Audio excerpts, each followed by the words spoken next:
Though Karen of Karen Shire Coaching here, I just wanted to pop in for a moment today and talk a little bit about quieting our minds. I was that person, I have a really restless mind. So thoughts are just always coming to me, always coming to me. And I used to tell the story of I can't meditate, I can't quiet my mind, I can't be still. That was a story I told. And so, the last several years since I've been doing this work, I do meditation as often as I can. I try to do a meditative practice every day if I can. Um, but I will say I had a lot of resistance to meditation. And it was because I thought I couldn't do it. And I kept telling myself, I can't do this. I can't do this. And of course, guess what happened? I couldn't do it. Well, it takes practice just like anything does. And, a lot of people will say, focus on your breathing. Well, I get about two breaths in and then the thoughts start coming in, thoughts start coming in.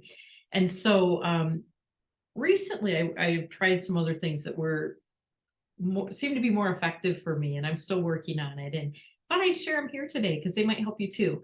If, we live in this fast paced world where we're always connected, we're always connected on social media and our smartphones and connected to work and all these things pelting at us all the time.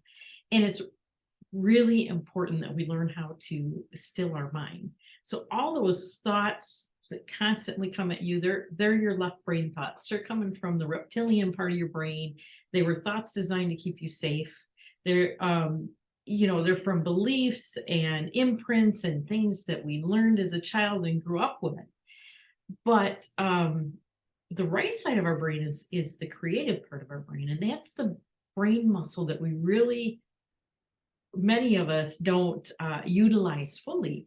And so we want to build that muscle just like we would doing, bicep muscles with curls. We want to build the muscle on the right side. And what that will do over time is that's going to soothe the left side of your brain so that those monkey mind thoughts that come to you will start to kind of calm down, and you'll feel more peace and more calm, and you'll feel times where it's easier just to drop in the present moment.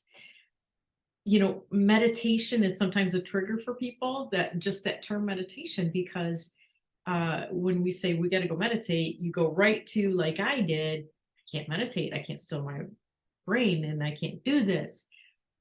But it maybe shift your perspective and just call it stillness or quieting your mind. That might land better with you. But I recently tried some new techniques, which I found a little bit helpful. I thought I'd share them with you today really quickly. And there's just dozens and dozens different kinds of forms of meditation, and they're all designed to get you into a present moment state. And sometimes it's just hard to drop into that present moment quickly. So the three that I want to talk about is using your touch, your sight, and your hearing today. So what I found is recently, pick something to focus on using touch. It can be as simple as using your fingers and rubbing your forefinger and your thumb together and figuring, really focus on it, and just focus on just your fingers, and just do it for 2 minutes. Focus on your fingers, move them. Do your fingers feel hot or cold? Do they feel rough? Can you feel the ridges in your fingers? Can you feel your fingernails? You can use any of your fingers, whatever feels good to you. I found that it was really nice starting with my eyes closed, but then you can also do it with your eyes open. Try it both ways and see what feels the best. What's nice with your eyes open is this is a great thing to do before a meeting. Let's say you're going into maybe what you expect might be a stressful meeting, or a very busy meeting, and you kind of want to settle yourself. You can sit there and do that in your lap. Nobody even knows what you're doing. Just kind of rub your fingertips together. The other thing you can do is grab something on your desk or grab something close to you.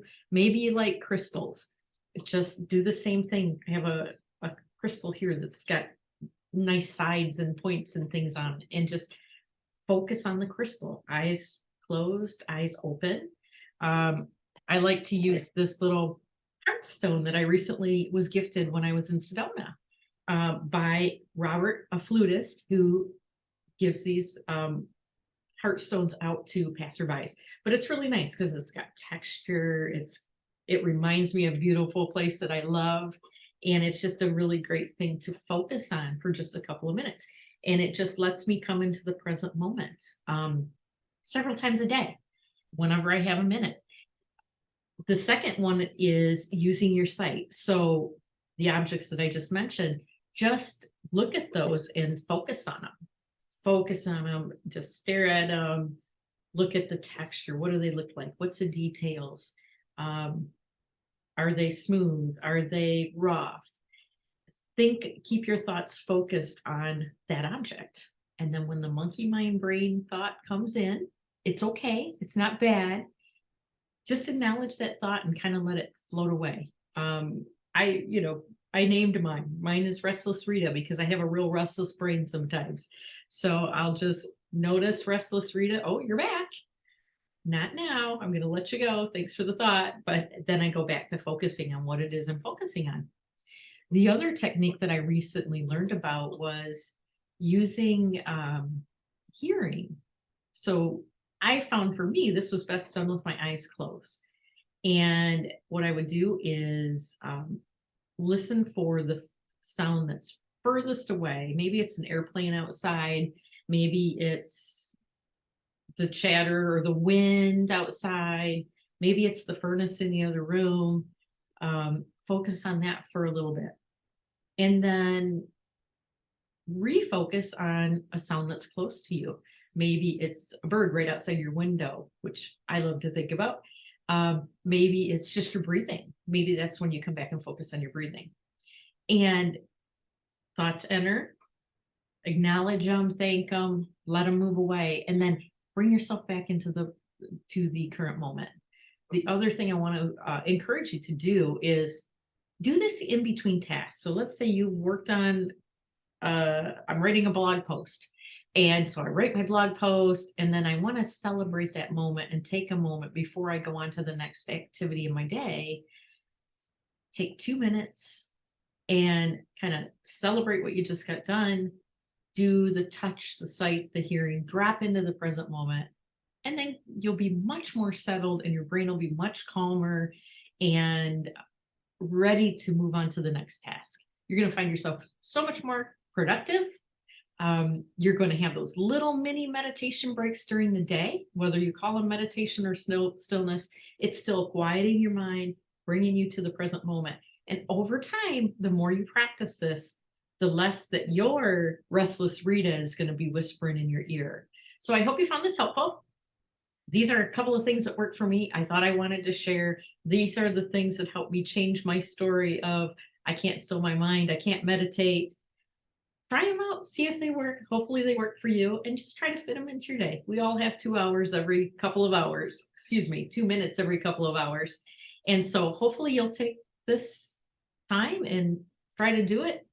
Try to do it in a meeting. Nobody's going to know you're doing it, and just have fun. Experiment with it. And I hope it helps you quiet your mind and that you have a more calm outlook for your day.